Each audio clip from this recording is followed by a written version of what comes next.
Today we will be outlining a system that I believe would resolve many of Tarkov's current problems, most specifically regarding find in raid and the current state of PvP, which is an extremely hot topic. After extensive thought and community dialogue, I ultimately believe that BSG needs to delete find in raid from the flea market.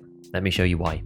It would be an understatement to say that Tarkov has some problems right now, and this wipe has been one of the most scuffed for technical issues such as audio, networking and cheaters, which has been done to absolute death over the last few months, but it has also sparked discussion more generally about the game's structure, why PvP feels unprofitable and unrewarding most of the time, and how the incentives in Tarkov drive players to leave raids early, leading to less action, increasingly boring raids, and players dropping out once the early wipe frenzy is over. In order to solve these problems, we need to go right back to the start to understand what the issues were in the past, how they were solved then, for better or worse, and how we can improve on these systems knowing what we know now without reintroducing any of the previous problems back into the game in the process. I promise that we'll get into my actual suggestions because this section does take a bit of time, but please bear with me because it's super important that we take a step back and look over the whole history to come to sensible conclusions about the way forward. If you really want to just hear the conclusions, I'll timestamp it for later on, but I seriously think that the context is important as to why I have come to the answer provided in this video.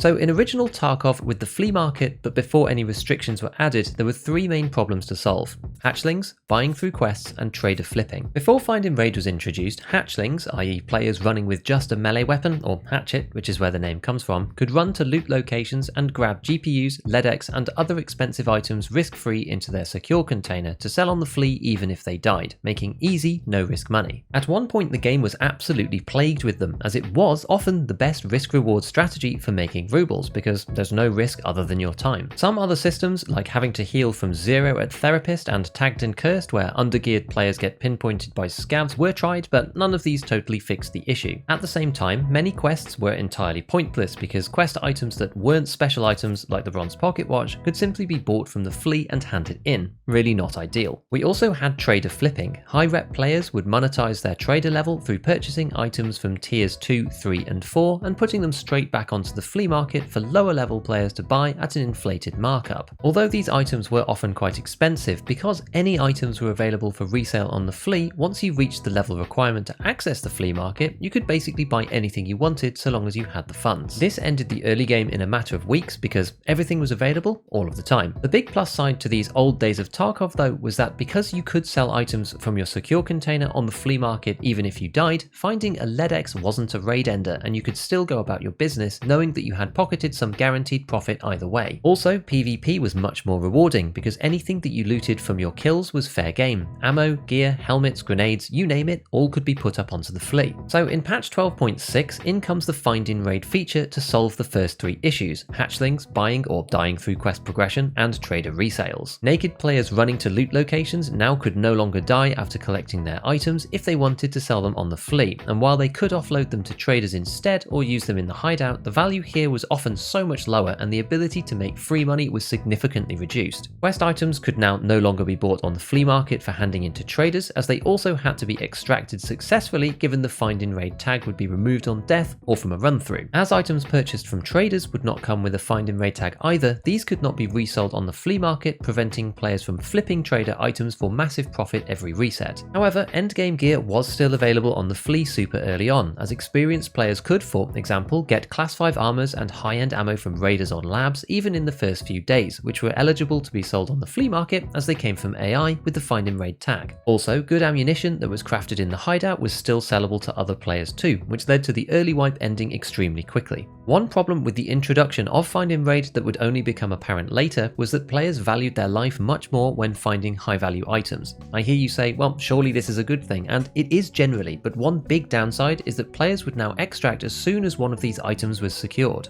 Raids would then empty out much more quickly and players are more defensive in their playstyle as they move to the exits. This is exactly the situation that we have right now. Combined with the fact that selling PMC loot on the fleet was now impossible because it had no find in raid tag anymore, this forced players to either use the gear from downed players or sell it to the traders for a fraction of its real value. This has led to the situation today. Good attachments get stripped, but whole guns and many pieces of armor are simply left in raid in favor of 10k per slot find in raid items that make more money overall. One question is, were casuals better off? Well, a little bit, but not really. High levels were not flipping ammo anymore, but you could still get alt-ins on the flea market and run meta weapons and gear if you had enough cash, because they spawn on AI, so they're readily available on the market. To combat the continuing availability of meta gear, next came the introduction of the flea market restrictions. After a few iterations tightening the belt on this system, we have no class 5 or 6 armors on the flea, and even some class 4s, no top-end weapons, no high-level ammo, and various high-end helmets and other equipment has also been banned. This removed the ability for max-level players to buy meta kits every raid.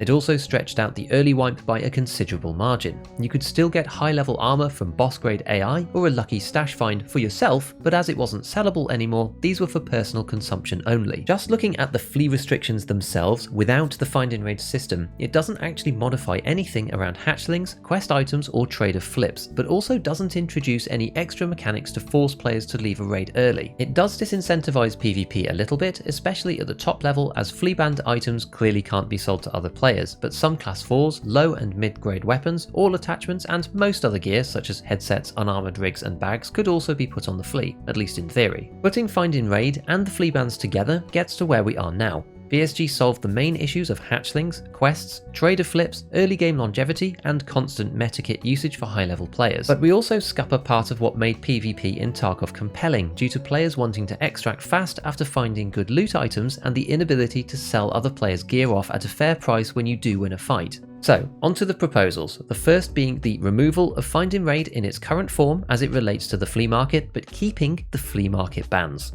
This retains the early wipe longevity, as top tier items are still inaccessible on the flea, but allows for player gear to be sold there, so long as it's not a banned item. Alongside this, increase the trader repurchase value for the banned items to some sensible amount, let's say 80 to 90% of the item's original price, which sounds fairly reasonable to me. This allows you to make decent money from the high tier equipment, but doesn't break the game's progression by selling it to other players. One optional piece would be to increase the value of dog tags that come from PMCs outside of your party group.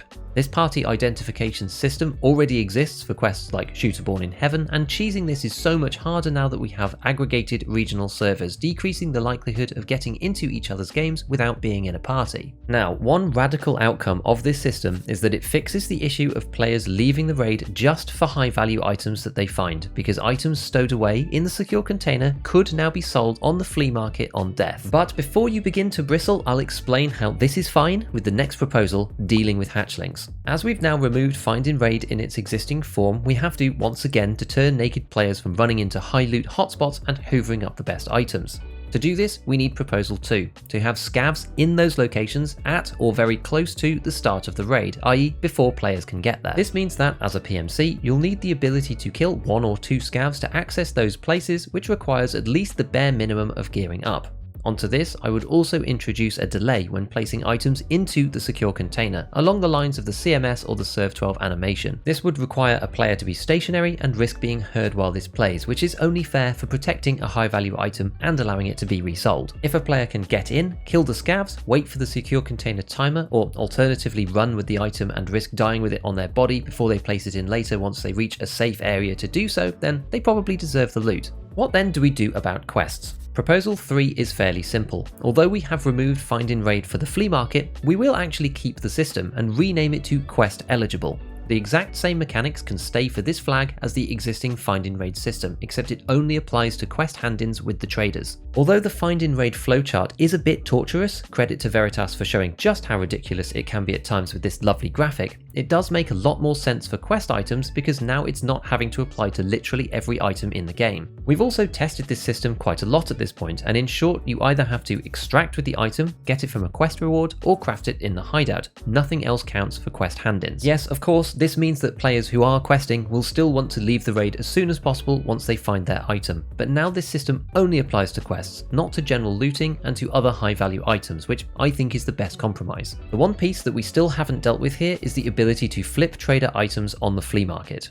Proposal 4 is to create a new flag called Not for Resale, which is applied to items purchased on the traders themselves. For yourself or any members of your party group, this flag is never removed. This ensures that on survived raids, getting items back in insurance or handing them to teammates, that nobody has the ability to cheese the flag away, which would allow the items to go back onto the flea. The Not for Resale flag should only be removed if a non-partied player removes the item in question from a raid back to their own stash. For those players, they would never even see the tag in the first place, and once safely in their hideout, could be freely resold on the flea market by them. Of course, so long as if the item isn't banned in the first place. With these 4 proposals combined, we've covered off all of the original issues that Find in Raid was meant to fix, but adjusted it such that the collateral damage that it has caused to PvP is minimized. Let's summarize the combination of the proposals. Firstly, keep the flea market restrictions as they are right now, but remove Find in Raid for the flea entirely. Adjust trader repurchase values for flea restricted gear to 80 to 90% of its initial price, and boost the value of non-teammate dog tags. Add scavs around high value loot locations, and add a delay to items entering the secure container with an identifiable sound cue.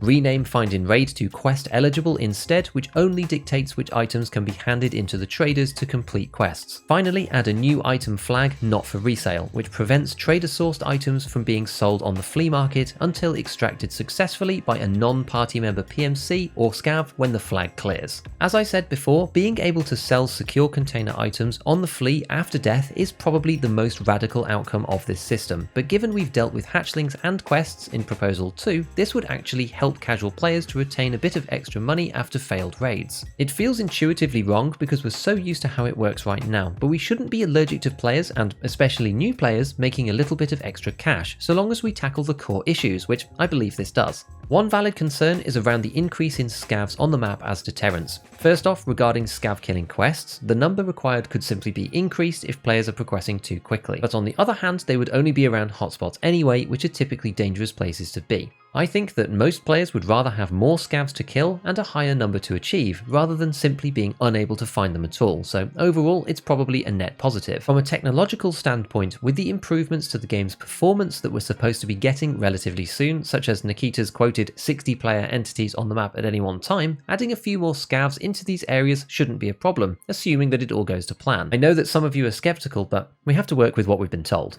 First one. Increasing the number of players in a raid to 60. This will happen gradually and not on every location. One final point that I want to address before we finish up is around whether these changes are better or worse for the casual player than in the pre-Find in Raid era.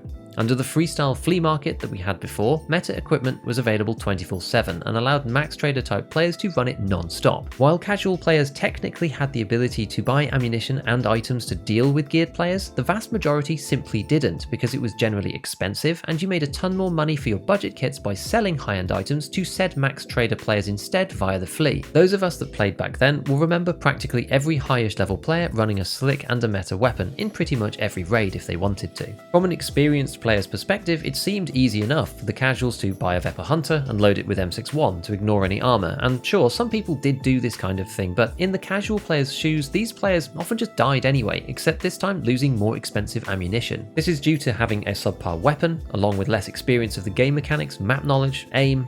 These are the many disadvantages that a new or casual player tends to have, which prevents them from actually doing the things that seem obvious from an experienced player's point of view. I personally believe that the restricted era of Tarkov is still better overall for casuals, mainly because of the scarcity of top tier ammo, and that's in spite of harsher trader gating for low level players who are unable to access both top bullets and top armor even if they wanted to. David and Goliath moments in Tarkov are still certainly possible, and perhaps even better now than during certain patches, as very few players wear face shields and the Altin is borderline impossible to get hold of. Leg meta is as strong as it ever has been, with shotguns and SMGs since the black limb changes a while back, and because of ballistic mechanics such as fragmentation and limb penetration, good armor is arguably the least useful it's been in a long time. However, that one's for another video. The balancing is certainly not perfect, and there are still some other things that we could do to help with this, but we're not going to solve all of Tarkov's problems in one video. So if you like these proposals, please go and share them around to others and let me know what you think. I want to know of any glaring flaws, anything that doesn't work about this or would break the game further. I strongly believe that we have an unprecedented opportunity right now to improve Tarkov for the future, and I want it to be done properly. The right solution is more important than me being right.